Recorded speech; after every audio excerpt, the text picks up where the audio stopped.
konkurso komisija. Mantas Kalnietis 100 balų.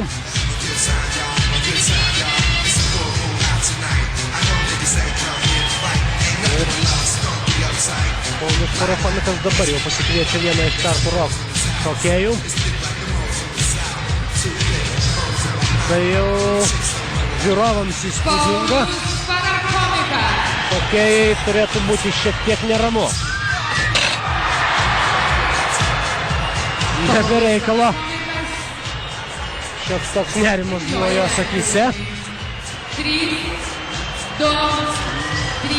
Negana to, kad krepšį sugadina Paulius Parafonikas, dar ir mergina nutaranavo štai šioje situacijoje.